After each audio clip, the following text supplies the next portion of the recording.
नमस्कार.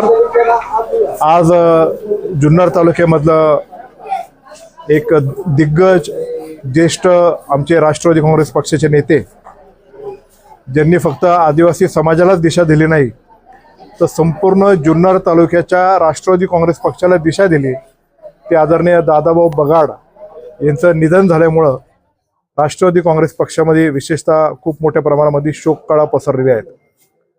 दादाभाऊ बगाड हे एक असं व्यक्तिमत्व होतं की आदिवासी कुटुंबामधलं जन्माला आलेलं एक व्यक्तिमत्व दाजी चिमा गोडे यांच्या साथीने राजकारणाच्या पटडीत तयार झालेलं आणि त्यानंतर शरदचंद्रजी पवार साहेब यांचं शेवटच्या श्वासापर्यंत त्यांनी नेतृत्व सोडलं नाही.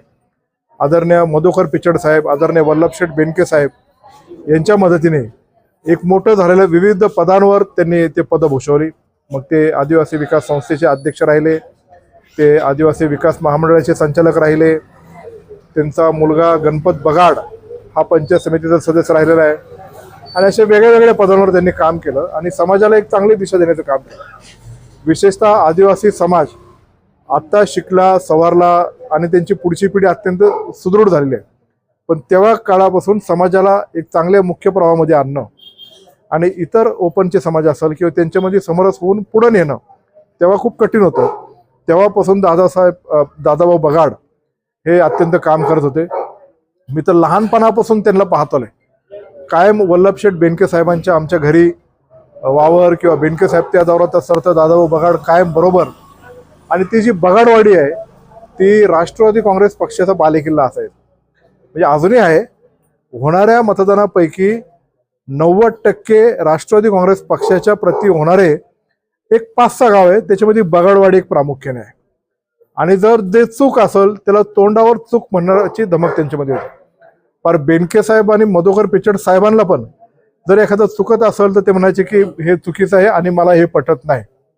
मग किती मोठं असो छोटं असो ते बघणार नाही, पण त्याच्या तत्वावर ते कायम स्वरूपी एक ठाम राहिलेलं व्यक्तिमत्व आहे. मला माझ्या जीवनामध्ये त्यांनी खूप मोठं मार्गदर्शन केलेलं आहे. ते मला गुरुवर्य राहिलेले आहे. काही एखादा प्रसंग आला आणि मी त्यांच्याकडे गेलो तर ते मला मार्गदर्शन करायचे की असं केलं पाहिजे. त्यांच्या अनुभवाचे बोलू सांगायचे. हल्ली त्यांची तब्येत फारशी म्हणजे बरी नसायची, पण तरीसुद्धा कुटुंबाने खूप मोठ्या प्रमाणात सेवा केली. राष्ट्रवादी काँग्रेस पक्षाचे त्या परिसरातले लोक असतील, नेते मंडळी असतील, त्यांनीही दादाभाऊ बगाडांना औषध उपचार असेल किंवा काय मदतीच्या भावनेने मदत करण्याचं काम निश्चित प्रकारे केलं. आज मी तुम्हाला आवर्जून सांगतो की आता जिल्हा परिषद आणि पंचायत समितीची निवडणूक चालू आहे. आमच्या सोनाबाई दाभाडे आणि अंकुश आंबलेच्या सोनबाई उभ्या आहेत, तिकडे डावकरताई उभे आहेत. जर दादाभाऊ असते तर निश्चित प्रकारे त्या परिसरामध्ये ते प्रचार सभेला सुद्धा आलेच. प्रत्येकाच्या सुखदुःखात, मग फक्त आदिवासी विभाग नाही तर मड बारागाव असेल, जुन्नर तालुक्यामध्ये पर जुन्नरला, नारायणगावला, ते कुकडनेर मिन्नेर भागामध्ये असेल व कुठल्याही कार्यक्रमात असेल आणि पक्षाचा जर कार्यक्रम असेल तर पुढे चालणार असं एक व्यक्तिमत्व आज आपल्यातून हरपलंय. हे राष्ट्रवादी काँग्रेस पक्षाची खूप मोठी हानी असं मी समजेल.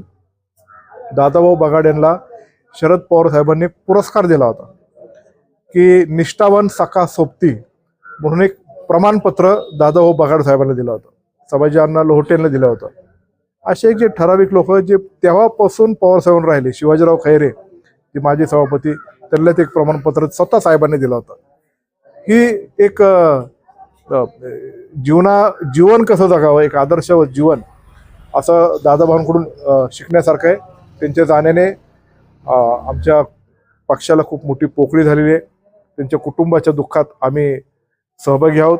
निश्चित प्रकारे त्या कुटुंबाची पुढची पिढी असेल, त्याची पुढची पिढी असेल, त्यांच्या बरोबरीने आम्ही जसं बेनके साहेबांनी काम केलं, अंकुश शेट्टी काम केलं, तसं आम्ही निश्चित प्रकारे त्यांच्यावर काम करून त्या कुटुंबाच्या बरोबर आम्ही कायम राहू.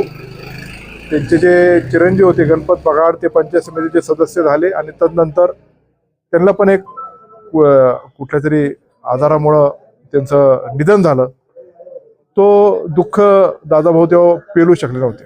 जवळपास 5-6 महिने त्याच्या दुःखाच्या छायात होते. नंतर आम्हीच त्यांना समाजामध्ये या, बाहेर या असं करून करून दादाभाऊंचं हे केलं. दादाभाऊंनी आपल्या जीवनामध्ये आपल्या वागण्याने आणि आपल्या बोलण्याने कोणाला त्रास होईल असं कधीच केलं नाही. म्हणजे त्याची काळजी त्यांनी खूप केली. एखादी पटलं नाही तर तिथं 2 शब्द बोलते आणि आपले निघून येतील. पण त्यांनी कधी असं कोणाचा काटा धरला नाही, कोणाला त्रास द्यायचा हे केलं नाही, कोणाला दाबायचा प्रयत्न केला नाही. पण समाज पुढे न्यायचा आणि आपण पुढे जायचं या वृत्तीने दादाभाऊने आजपर्यंत काम केलं आहे.